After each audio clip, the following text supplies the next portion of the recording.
రంగనాథ్కు ఇప్పటికే దాదాపుగా చాలాసార్లు కూడా హైకోర్టు నోటీసులు ఇవ్వడం జరిగింది. మొండి వైఖరి వేసిండు. ఇప్పుడు స్టేట్ ఫార్వర్డ్గా చెప్పేస్తుంది నేను తొలగించాలని చెప్పేసి. దీన్ని ఎట్లా చూస్తారు? దురదృష్టం, ప్రజాస్వామ్య వ్యవస్థలో భారత రాజ్యాంగాన్ని కాపాడుతూ ప్రజలకు జవాబుదారీగా ఉంటూ పరిపాలన అందించవలసినటువంటి రేవంత్ రెడ్డి గారి ప్రభుత్వం ఇవాళ ఒక రాక్షస ప్రభుత్వాన్ని కొనసాగిస్తూ హిట్లర్ను స్ఫూర్తిగా తీసుకొని ఒక విధ్వంసకరమైనటువంటి ఒక రీతిలో వ్యవహరిస్తూ పేదవాళ్ళ ఇండ్లు కూల్స్తుంటే ఇవాళ హైకోర్టు వాళ్ళు అనేక మార్లు వాళ్ళు రంగనాథ్ గారిని ప్రభుత్వాన్ని హెచ్చరించిండ్రు. తప్పు చేస్తూ ఉన్నారు, మీరు ఈ రకంగా వ్యవహరించొద్దు, నోటీసులు ఇవ్వాలా, తర్వాత డ్యూ ప్రాసెస్ ఫాలో కావాలా, ఇవన్నీ చెప్పినప్పటికి కూడా వాటిని బేఖాతరు చేయడంతో తప్పనిసరి పరిస్థితుల్లో ఆయన రిమూవ్ చేయండి అని చెప్పని హైకోర్టు వారు తీర్పునిచ్చినారు. దాన్ని మేము స్వాగతిస్తూ ఉన్నాం. ఇవాళ ప్రభుత్వం దగ్గర రెండు విషయాలు. ఒకటి, తీర్పు రంగనాథ్కు వ్యతిరేకంగా వచ్చినప్పటికీ కూడా ఈ తీర్పు రేవంత్ రెడ్డి గారికి వ్యతిరేకంగా వచ్చినట్లే.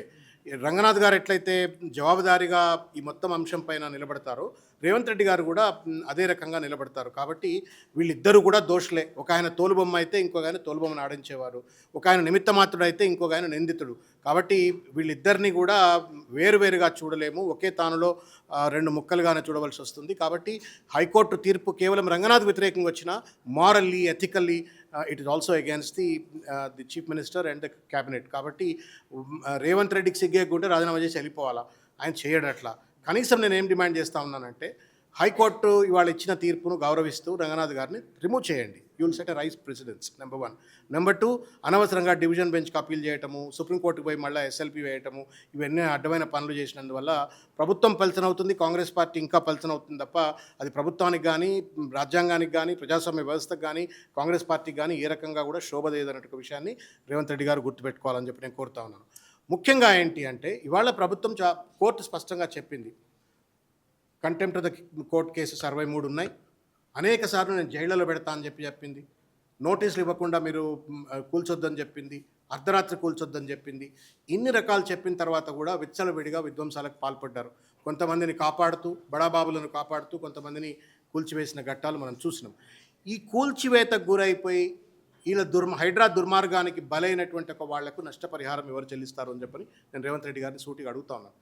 కోర్టు హైడ్రాను తప్పుబట్టి కమిషనర్నే తీసివేయమన్నది అంటే హైడ్రా నేతృత్వంలో జరిగిన ప్రతి ఒక్క చర్య కూడా రాజ్యాంగ వ్యతిరేకమైన ఒక విషయాన్ని గుర్తిస్తూ ఎవరెవరైతే నష్టపోయినారో వాళ్ళందరికీ కూడా నష్టపరిహారం ప్రభుత్వమే చెల్లించాలని చెప్పని బీఆర్ఎస్ పార్టీ పక్షాన డిమాండ్ చేస్తారు. రంగనాథ్ మాట్లాడుతూ నేను ఎలాంటి తప్పు చేయలేదు, అక్రమాలకు అడ్డుపట్టడం వల్లనే ఈ కేసులు వేసిర్రు, ప్రభుత్వం భూస్వాములు మాత్రమే చేసిర్రు అని చెప్పేసి మీలాంటి వాళ్ళు, మీడియా వాళ్ళు ఈ ప్రశ్న నన్ను అడగొద్దు, రేవంత్ రెడ్డిని రంగనాథ్నే అడగాల. అంటే కోర్టును తప్పుపడుతున్నావా అని రంగనాథ్ని అడగాల. ఆ మాట అనగానే మీరు ఏమడగాల, ఏమండి కోర్టును తప్పుపడుతున్నావా, కోర్టుకు ఆలోచన లేదా, విఘ్నత లేదా, రాజ్యాంగ స్ఫూర్తి లేదా, వాళ్ళకి లా తెలియదా, ఎవరో తప్పుదోవ పట్టిస్తే తప్పుదోవ పడతారా అని చెప్పి ఆయన అడిగితే ఆయనే సమాధానం చెప్తుండేవాడు. నేను అడుగుతా ఉన్నాను ఇవాళ రంగనాథ్ గారు ఇటువంటి మాట్లాడటం ఏంటి అంటే కోర్టును అపహాస్యం చేసినట్లే. నిన్నటిదాకా నువ్వు కోర్టును అగౌరవపరిచినావు, నిన్నటిదాకా నీ యొక్క కుర్చీని అగౌరవపరిచినావు, నువ్వు ఒక రాజ్యాంగేతర శక్తి లెక్క పనిచేసినావు. ఇవాళ కోర్టు చెంపపెట్టు లాంటి ఒక తీర్పు ఇచ్చిన తర్వాత కూడా మళ్ళా కోర్టును తప్పుదోవ పట్టించిండ్రు, కుట్రదారులు ఏదో చేసిండ్రు అని చెప్పని మాట్లాడటం కోర్టుకున్నటువంటి ఒక విఘ్నతను, కోర్టుకున్నటువంటి ఒక అధికారాలను, కోర్టుకున్నటువంటి ఒక దార్శనికతను తక్కువ చేసి చూపటమే, పల్చన చేయటమే, చిన్న చేయటమే. కాబట్టి ఇది కంటెంప్ట్ ఆఫ్ ద కోర్ట్ అవుతుంది. దయచేసి ఇటువంటి మాటలు మాట్లాడి ఇంకా రంగనాథ్ గారికి ఉన్నటువంటి ఒక గౌరవాన్ని తగ్గించుకోవద్దు అని చెప్పి నేను కోరుతా ఉన్నాను. ఈ షుడ్ మేక్ ఏ కన్ఫెషన్. ఇవాళ యాక్చువల్గా రంగనాథ్ గారి దగ్గర నుంచి ఒక అద్భుతమైన స్టేట్మెంట్ వస్తే బాగుంటుండే. ఏమనంటే, నేను స్వతంత్ర నిర్ణయాలు కాదు, రేవంత్ రెడ్డి గారు మంత్రిగా, ముఖ్యమంత్రిగా ఏం చెప్తే అది చేసిన అని చెప్పుంటే వీళ్ళు రంగనాథ్ గారు ఎక్కడనో గొప్ప స్థాయిలో ఉండేవారు. అది వదిలిపెట్టి మళ్ళీ కోర్టుల పైన దాడి చేయడం అనేటువంటిది ఇమ్మారల్ అవుతుంది, అనైతికం అవుతుంది. కాబట్టి ఇటువంటి చర్యలకు పాల్పడకుండా తప్పును ఒప్పుకోండి, సరిదిద్దుకోండి. After all to err is a human. అందరం తప్పులు చేస్తాం, తప్పు ఒప్పుకోండి. ముఖ్యమంత్రి చెప్పినట్టుకే చేసిన అని చెప్పండి. తర్వాత జరిగేటువంటి ఒక కాన్స్టిట్యూషనల్ ప్రాసెస్, లీగల్ ప్రాసెస్ జరుగుతుంది. కాబట్టి ఇటువంటి దుశ్చర్యలకు పాల్పడి సమాజంలో మీరు పలచనై రాజ్యాంగాన్ని, ప్రజాస్వామ్యాన్ని పలచన చేయకండి కోరుతాను.